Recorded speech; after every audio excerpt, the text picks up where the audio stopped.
Hello, আমি দিশা। রবিবার ছিল ভূত চতুর্দশী, সেই জন্য সকাল সকাল উঠে স্নানটা করে নিয়েছি। যেহেতু ত্রয়োদশী তিথি আছে বেলা পর্যন্ত, একটা কত পর্যন্ত, তো সেই জন্য আগে ঠাকুরের পুজোটা সেরে নিয়েছি। আগের দিন সন্ধেবেলা যেহেতু ত্রয়োদশী তিথিটা পড়েছে, তাই গণেশ দাদাকে একটু লাড্ডুটা দেওয়া হয়নি আজকে, তাই ভালো করে সুন্দরভাবে পুজো করে নিয়েছি।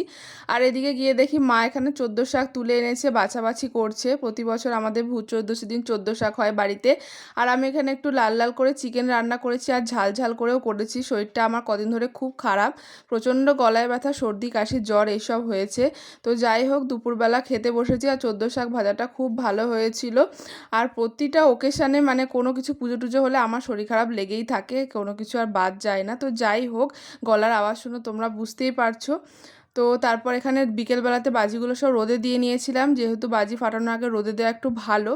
তারপর এখানে যে জিনিসগুলো তোমাদেরকে বলেছিলাম যে দেখাবো, দেখানো হয়নি, বাজার থেকে কিনে এনেছিলাম প্রদীপ।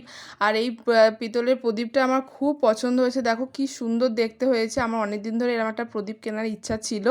আর এখানে কালী পুজোর জন্য আর 14 প্রদীপ জ্বালার জন্য সব প্রদীপ কিনে নিয়ে চলে এসেছি। প্রথমেই ঠাকুরকে দেখিয়ে নিলাম সব কিছু, প্রদীপগুলো সাজিয়ে নিয়ে তারপর বাড়ির সমস্ত জায়গায়, যে তুলসী তলায়, রান্নাঘরে, বাথরুমের সামনে, সব জায়গায় যেখানে যেখানে 14 প্রদীপ দিতে হয় সেখানে সেখানে ছাদে সব জায়গায় দিয়ে দিয়েছি। আর আমার ঠাকমা পঞ্চপ্রদীপ একটা উঠানের মাঝে দেওয়ার নিয়ম করে গিয়েছিল, প্রতি বছর ওটা করা হয়। এটা মাটি দিয়ে তৈরি করে নিয়েছি, যেহেতু পঞ্চপ্রদীপ দোকানে কিনতে পাইনি, তাই এটা বাড়িতেই তৈরি করে নিয়েছিলাম।